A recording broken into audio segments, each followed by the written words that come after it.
Today's Morning Coffee Vinyl Side, James Green, Never Ready, 2016.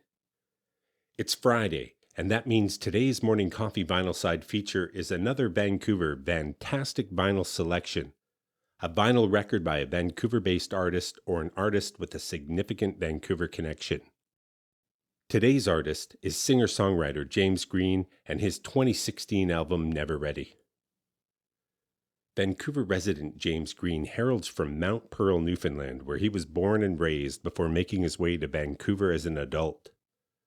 I don't know how old he was when he arrived, or what his specific musical roots were in Newfoundland, but Green cites early blues, country, and a peppering of rock and roll as influences on his music. There's not a lot of information available about Green on the web, and his socials seem to be inactive, so he may no longer be actively pursuing a musical career in the city. But he certainly made his mark, and he's left us this vinyl album that I found while digging through the bins at Vancouver's Neptoon Records. And that's the whole point of Morning Coffee Vinyl Side, to play vinyl records. Music has to be played to be heard.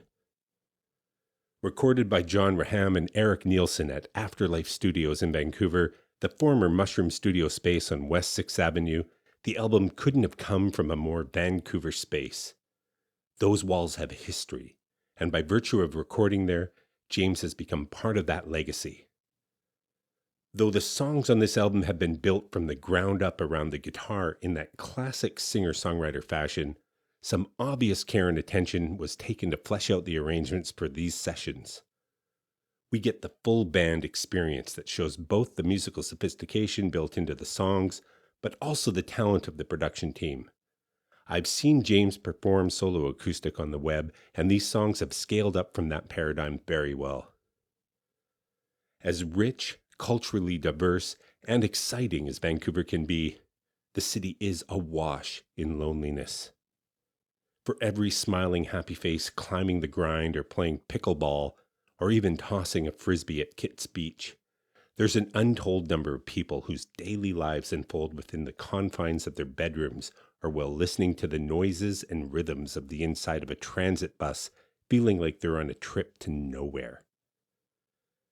And within that loneliness, fostered often by the seeming lack of any alternative, are the intrusive thoughts in our heads that drive us deeper into ourselves. That's the starting point of this album, and for James, it opens with him expressing regret in 10 years younger for decisions made and time lost while being unable to turn the gaze forward. There's nothing wrong with looking back before moving forward, and this album feels a bit like Act 1 of a 3-act play. It starts with a certain kind of self-assessment, a self-revealing that serves as an intimate confessional.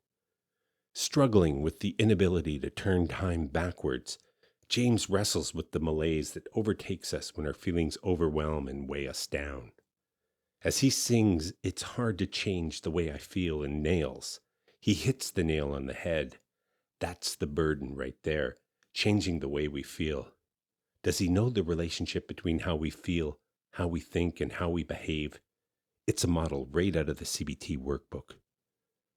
But with the way forward right in front of us, it's easy to fall back on regret for past actions and to wallow in our failings and hide in the inertia.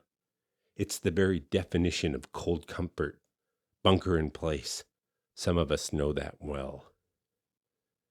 The album takes us through this existential journey, exploring several iterations of the same sentiments, right up to the very excellent Homecoming and the repeated refrain of "Take me home."